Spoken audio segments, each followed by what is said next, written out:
to I Love Old Time Radio with your host, Virtual Vinny.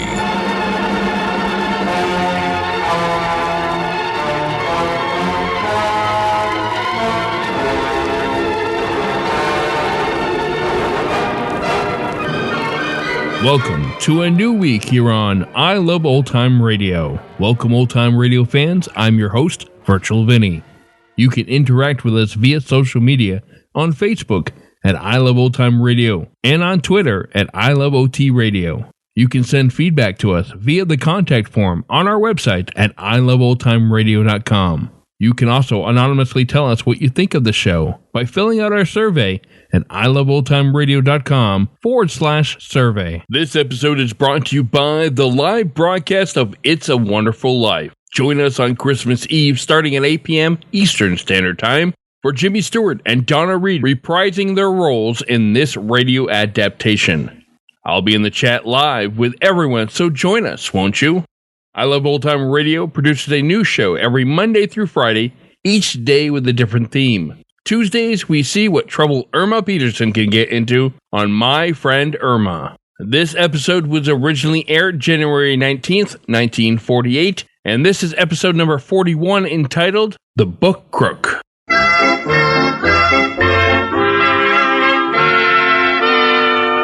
Lever Brothers Company, makers of Swan, the soap with the exclusive super creamed blend, presents Our Friend Swan with My Friend Irma. Starring Marie Wilson as Irma and Kathy Lewis as Jane. Friendship, friendship, just a perfect friendship. When other friendships have been forgot, theirs will still be hot. My friend Irma.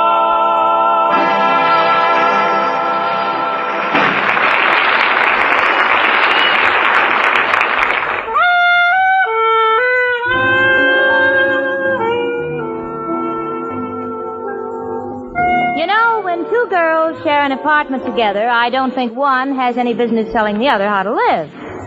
However, if your roommate gets out of line once in a while, I believe it's perfectly all right to drop a gentle hint. After all, a word to the wise should be sufficient. Of course, if your roommate happens to be Irma Peterson, brother, there just ain't enough words in the dictionary. Now, please understand me, Jane Stacy, I love the girl. Now, go along with her, although sometimes it isn't easy.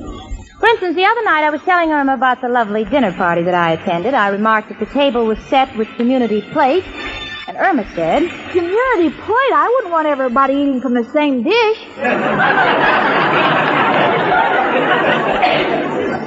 These things don't bother me. After living with Irma a while, you begin to feel like a handball court. Things just bounce off you. Besides, today is a day for celebration. Irma and I have bought a cute little spinet piano for our apartment. Of course, it's a luxury, but Irma and I are both working, and by skimping here and there, we'll be able to meet the payment. That reminds me. Honey. What, Jane? You know, we're going to make a payment on the piano today, and on the 19th of every month, so I've worked out a little budget for it. Well, I'll do just as you say, Jane. That'll be swell, honey. Yeah, I gotta look over this work I brought home from the office. Oh, gee, Jane, your boss has such confidence in you. He trusts you with everything. Well, most bosses do. Not my boss. Mr. Clyde doesn't trust me with anything. He even puts pencils in the pencil sharpener for me.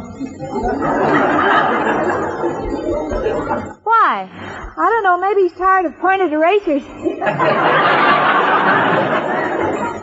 Yeah, well, that happens once in a while. No, only yesterday he called me a bonehead. What for?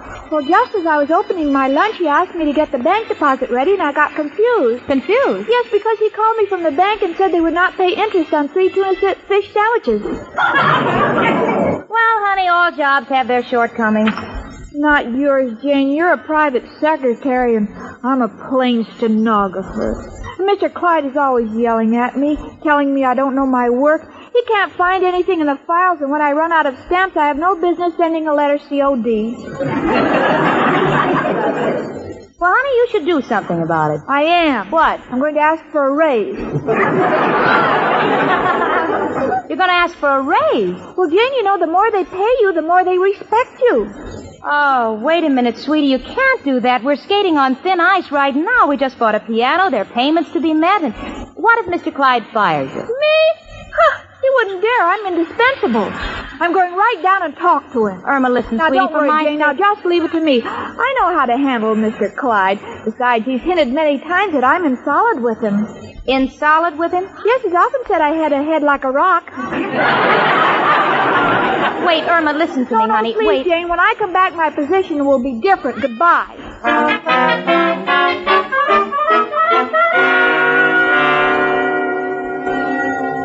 Well, Miss Peterson, what are you doing here on your afternoon off? I want to speak to you, Mr. Clyde. Well, please make it brief. This is the only chance I get to decipher what you've done all week.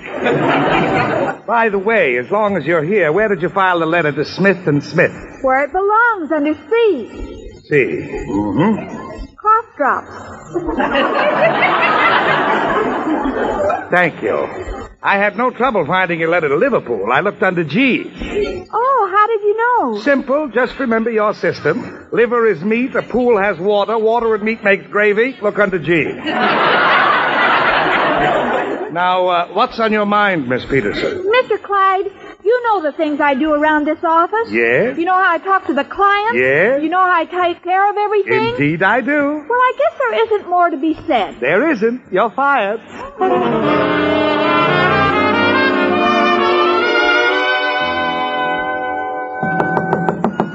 Come in. Hello, Jane. Oh, hello, Richard. I didn't expect you. What's on your mind? Oh, nothing. I just happened to be passing by and... Say, what's this? When did you get the piano? Yesterday. Oh. Say, it's nice looking. Very nice tone. Yeah. Irma and I always wanted one. It's expensive, but we'll pay it off slowly. Well, you should have a lot of pleasure from it. Oh, does Irma play? She knows one piece. Kitten on the keys. Oh. How does it sound? Like the cat is caught under the piano. But then we both wanted it, and since we're both working, it won't be hard to... Excuse me, Richard. Hello? Hello, Jane. Honey, where have you been so long? Oh, places. What do you mean, places? What happened with your raise? I didn't get it. Oh. Well, cheer up, honey. Maybe some other day. Yes, in some other company. Some other company? Jane, I got fired. Oh, Irma, won't you ever learn? How could you let yourself get fired at a time like this after we just bought a piano, we've got payments to meet? Oh, don't worry, Jane. I have something good to tell you when I get home. Where are you? Around the corner. I wanted to break the news to you first. Oh. Well, hurry home. All right, Jane. I'm in the middle of a banana split, but I'll ask them to put it in a bag. Goodbye, honey. Oh, what is she up to now? Now, don't let it upset you, Jane. Oh, Richard, where does that girl get her talent for doing the worst possible thing at the wrong time? So help me, if she wanted to join the Daughters of the American Revolution, she'd get Tokyo Rose to sponsor her. Well, is there any way that I can be of help? No, Richard, please. Now, Irma and I bought this piano. We're going to pay for it. I can meet my share of the obligation, and Irma will just have to pay hers from the $100 savings she has in the bank. Hello, Jane. Oh, hello, Richard. Hello, Irma. Well, I was just leaving. I'll see you later, Jane. Goodbye. Bye. Jane, you're not angry at me because I was fired. Well, frankly, I am, Irma. You were a fool to get yourself fired just when we needed the money so badly. But you'll probably get another job in a week or so. We can make the payment on the piano today because I just remembered that you have $100 in the bank. Irma, you have $100 in the bank? Irma, why are you looking up at the ceiling? When flies walk upside down, does the blood rush to their backs? Irma Peterson, answer me. You have $100 in the bank? Please tell Janie you have $100 in the bank. Oh, Jane, you see it was like this. Oh, no. But it's good news. I have a chance to get a job as a receptionist next week at the #1 Park Avenue shop. A receptionist? Honey, that's the smartest shop in town. Well, all their receptionists come from the finest finishing schools. Honey, they're very ultra, the epitome of culture and refinement. I know that. That's where I used my $100. I don't understand. Well, I want to get that job, so I bought a course in refinement, and it's all here in this book. Oh, let me see it. How to become a lady in a week. Oh, Irma, you didn't spend $100 on... Oh, Irma. Come in. It's only me, Professor Kropotkin. Hello, Janie and Irma, my two little candles. One with a flame, the other with a wacky wick. Why, Professor. Excuse me, a little joke I picked up in the hardware store. Girls, I hope you don't mind my coming in hiding from Mrs. O'Reilly. She wants the rent. Why don't you pay it, Professor? By me, it's a principle. I refuse to pay rent for a room that's full of cats. Full of cats? Yes, in my room they feel safe. They know even a dog wouldn't go in that place. Well, Professor, we have our troubles, too. What has Irma done this time? Well, you know the piano. The piano? I didn't notice it. You mind if I play it? All right, but you better play something short. I have a feeling the piano isn't going to be with us very long. Why not? I lost my job. Yeah. Not only that, but she spent every cent she had on a phony course in self-improvement. Irma, darling, don't try to become a lady. Stay the way you are. I mean, so sweet and simple. Return the course and get your money back. Yes, that's exactly what you're going to do now, honey. Come in. Hello, girls. Oh, so there you are, Professor. Hello, Mrs. O'Reilly. Don't you hello me. I understand you've been going around telling the tenants you'd like to see me hanging from the rafters. I never said that. Well, that's better. I don't want to be charged extra for the decoration. Now, look here, you. Now, please, the two of you. I'm sorry, Mrs. O'Reilly. I don't want to be curt, but after all, I have a terrible problem here. Irma's lost her job, and she spent every cent she has on a fake course in self-improvement. Oh, Irma, you poor dear. Where did you buy the course? From a man named Sam Bauer. Glory be. Does he wear a checkered jacket and talk fast? Yes? Oh, that crook. How could you go to a man like that? Why, how do you know he's a crook? He sold me a book on how to preserve me youth. Mrs. O'Reilly, if you'll excuse me, I think he sold you the wrong book. Your youth doesn't look like it's been preserved. Looks more like it's been pickled. Oh, hush up. Now, Professor, let's let the girls alone. We'll go up to your room and talk about an operation. What operation? The one you're going to need if you don't give me the rent. Goodbye, girls. And Irma gets your money back. Now, sweetie, that's exactly what you're going to do because you're out of a job. And we need that $100 desperately or they'll take the piano and we'll be the laughing stock of the neighborhood. Oh, I understand, Jane, but please don't mention a word of this to Al. Why not? Well, I want Al to have confidence in me because, you see, when he and I get married, I want to handle the money in the family. Yeah, well, I think that's fair. After all, you'll be the only one who's working.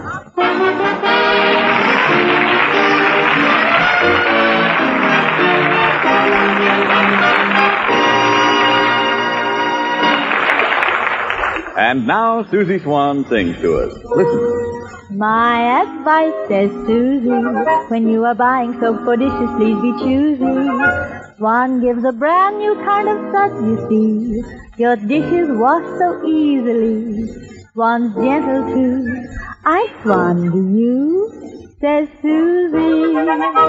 And ladies, you'll probably be thanking Susie Swan for her melodic advice when you use white floating Swan soap for dishes. You bet, because now with Swan, you can have faster dishwashing and protection for your hands at the same time.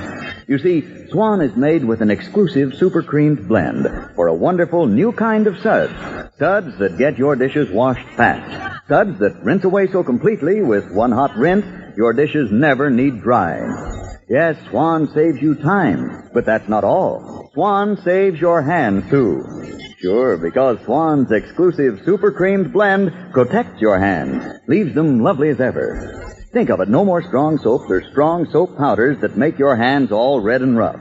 Now you can do a fast job with pure, mild Swan. Because only Swan has this exclusive super creamed blend for speed and mildness both.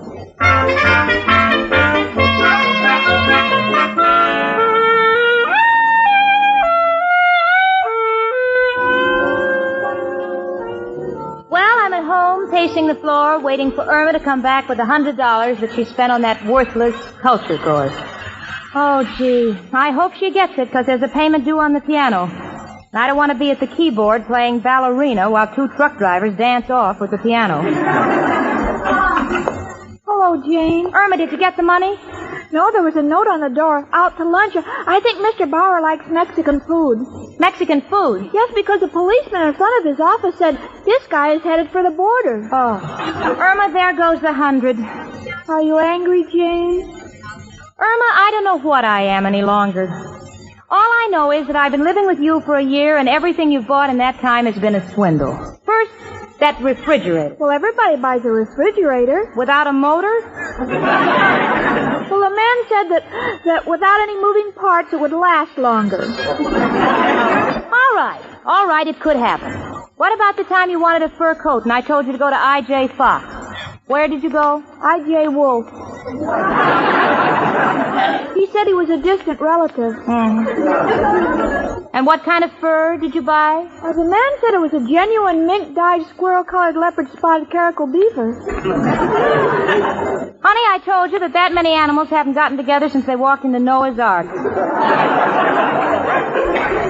Now, understand me, sweetie. Honest, I'm not trying to pick on you. I'm only hoping that by pointing out your past mistakes, you won't be so gullible in the future. Well, it's just they make it sound so reasonable. Oh, sweetie, what's the use of talking anymore? You have no job, you haven't any money, we can't meet the payments on the piano. All you have is a book. How to Become a Lady in 1 week. Oh, please don't start to cry, Jane. Oh, what do you expect me to do? They'll take the piano back, and my credit won't be good any place in town, and my charge accounts will be canceled. Oh, Irma. Oh, Jane, maybe they're coming for the piano. Shall I hide it?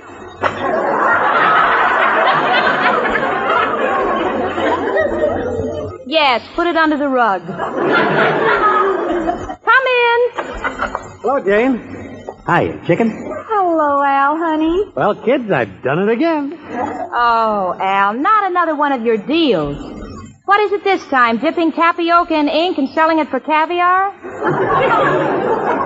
What's the matter with you, Jane? You seem bitter. Me? Bitter? Oh, don't be silly, Al. I feel wonderful. In fact, I'm going to take a little trip. I'm going out of my mind. Inhibited, Jane?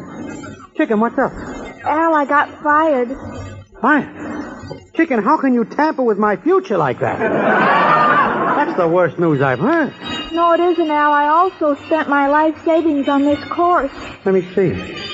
How to Become a Lady in a Week. Chicken, how could you? Well, I wanted to get some poise and cultured. Haven't you ever felt that way? What, me get poise? Chicken, I'm loaded with it. How many guys do you know who can walk into a theater backwards, light a cigarette, and say to the doorman, going out for a smoke, call me when the newsreel is over? No, Chicken, you shouldn't have bought this book. Hey, what'd you pay for it? $100. $100? Chicken, I think you've laid an egg again.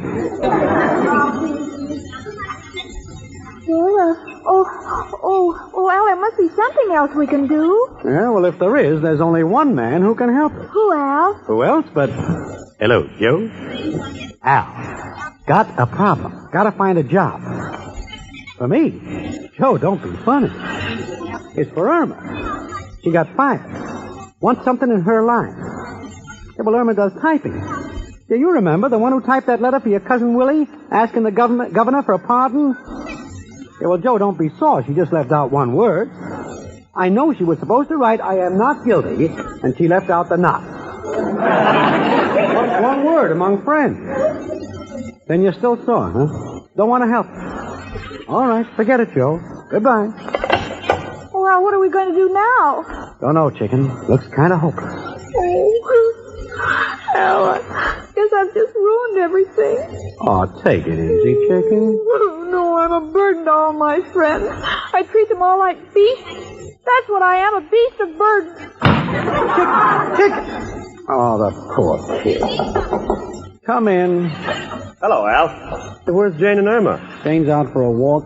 Irma's in the bedroom crying. Oh, about a job, eh? Yeah, she's taking it pretty hard. Well, that's why I dropped by here. Now, I might have a job for her. Oh. Irma, please come out. This is Richard. I want to talk to you.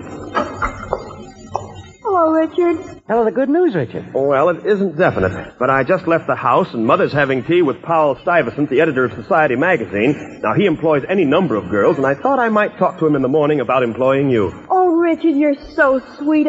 I could kiss you, but then Al would have to kiss Jane, and we'd get all mixed up.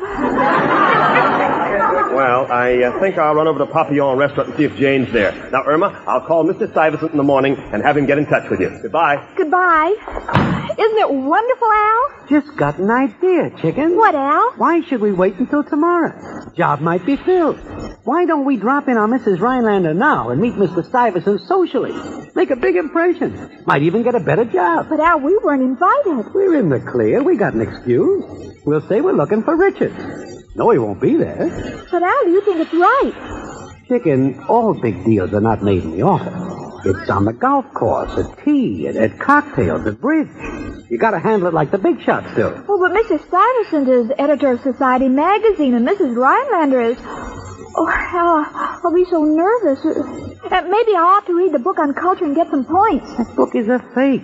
I know the right things to say. We'll give it all to you in a nutshell. Oh, all right, Al, I'm ready. Fine. Now, first, upon entering a mixed crowd, make conversation of general interest. Now, these people are high society, so we discuss the Cabots and the Lodgers. The Cabots and the Lodgers. Also, you drop a comment that you are getting ready for the horse show. You got it? I've got it. Okay, chicken, we go. Strike while the iron is hot. If things go right, in an hour you should have a swell job amongst classy people. All right, Al. Oh, just a minute while I take everything out of my handbag. Well, the book said the polite guest never arrives at a party loaded.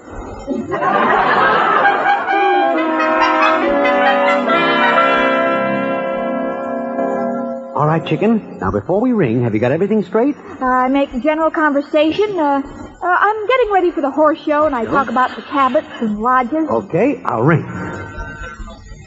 Oh, Irma and Al, what a pleasant surprise. What are you doing in the neighborhood? We just dropped by to see Richard. But we know he's not in. Please. You look very lovely, Mrs. Rhinelander. Well, thank you. Won't you come in? Irma, I've never seen you looking so attractive. Thank you. I'm getting ready for the horse show. Hold it, chicken. Irma, now, while you're here, I'd like to have you meet my guest, Mr. Powell Stuyvesant. Powell, this is Irma Peterson and her boyfriend, Al. How do you do? Delighted. Dorothy, now that your friends are here, how about a rubber of bridge? Bridge? Well, Delighted. Grand thought. well, then let's sit at this table. Irma, how would you like to be partners with Mr. Stuyvesant? Oh, I'd rather work my way up slowly.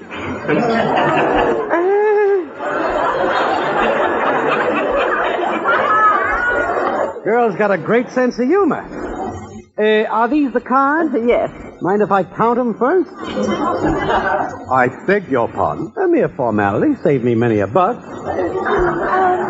Shall we make polite conversation? If you find it necessary, Irma. Mr. Stuyvesant, do you know the Cabots? No, I've never had the pleasure. Do you know them? Well, I've never been to the Cabots' home, but I've been to their lodge. Shall we deal? Yes, quickly. Let's see now. What's of mutual interest to everybody? Chicken, you're supposed to make conversation, but it don't mean you can't stop. One spade. 2 diamonds. 7 no trumps. I beg your bet my partner's bid. 7 no trumps. 7 no trumps. If you folks don't mind, I'd like to see my partner's hand. Miss Peterson, how can you make a bid like that? Why not? You're vulnerable. You haven't got an honor. Mr. Stuyvesant, I'm not discussing your character. I don't see why you should discuss mine. Take it easy, chicken. Oh, Mrs. Rhinelander, this is impossible. I think I'll be running along. No, please, Powell, I can explain. Please. Yeah, I think I made a wonderful impression. Don't know about that, chicken, but you sure performed a great trick. What was it, Al? You changed a 4-handed bridge game into double solitaire.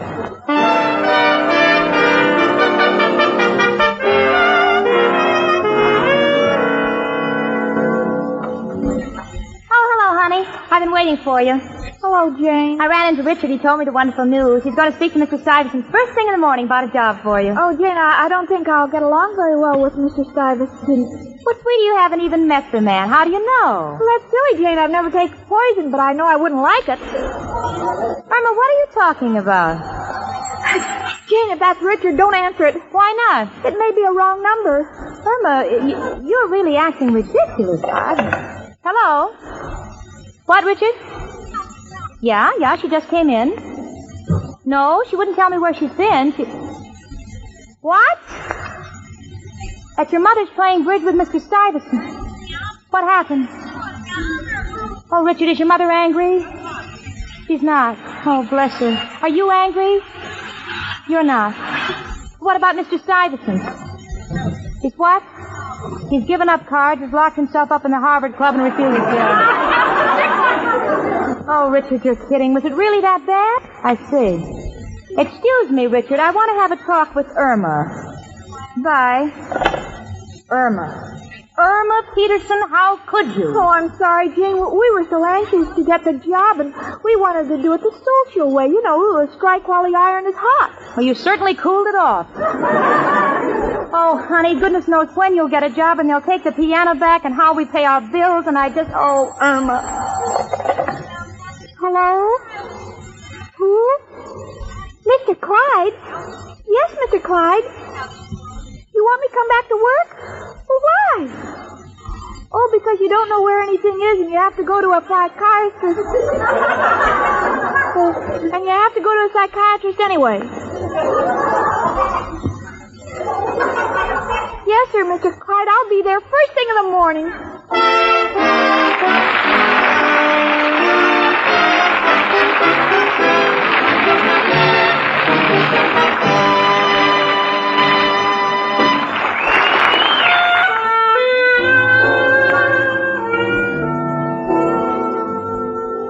Last night, Irma unwrapped a cake of Swan soap and put it in front of the mirror. So I had to know why. Irma, why put the soap in front of the mirror? And Irma said, well, a man on the radio just told the story of the ugly duckling, and I want our Swan to know he didn't mean him. Oh, Irma, you're so right.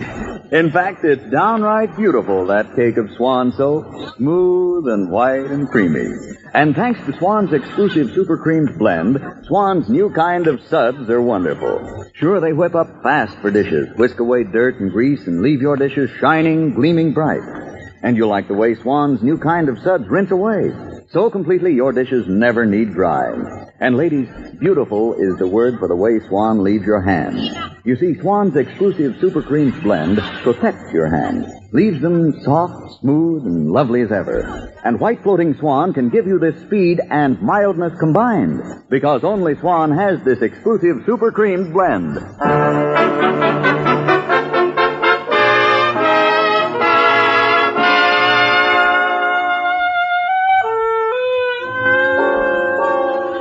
well, the household at 8224 West 73rd Street is back on a paying basis. I'm working, and Irma's got her old job with Mr. Clyde back. So the piano's here to stay, and Irma practices it diligently.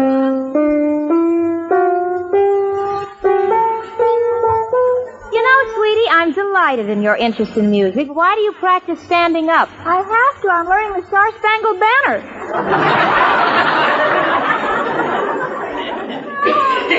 Well, there's nothing I can say except hats off to my friend Irma.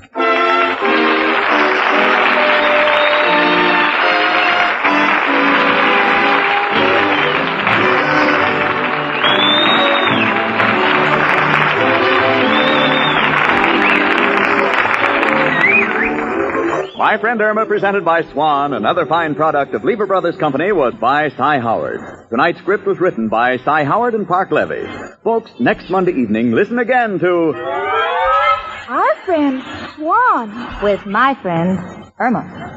Starring Marie Wilson as Irma and Kathy Lewis as Jane. The part of Professor Kropotkin was played by Hans Conried. Frank Bingman speaking. Spry. Cakes are light and high. Spry. There's a reason why. Spry. Cakes improve with Spry. Rely on Spry. You bet there's a reason why Spry is the cake-making wonder. Spry has an amazing cake improver secret. Try the sure Spry one-bowl way and be certain of lighter, finer, richer cakes every time. No other type of shortening has Spry's cake improver secret. For new cake-making success, rely on Spry, pure all-vegetable Spry with cake improver. Rely on Spry. S-P-R-Y. Rely on Spry.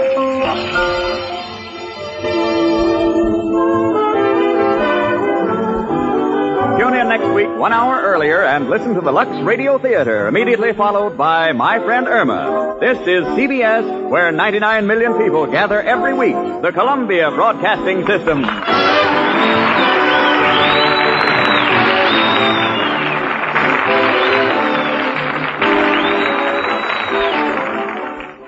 You're listening to I Love Old Time Radio with your host, Virtual Vinny. Welcome back. Obviously, Al didn't listen to my show last week and yet again tried to coach Irma. The fact that Al thinks he and Irma could get the job better than Richard could is pure arrogance, but we still root for them anyway. And this is the second time Irma has been fired from this job and hired back for the same reason. Next 2 weeks is Christmas and New Year's, and so we will be playing the 2 episodes we skipped earlier.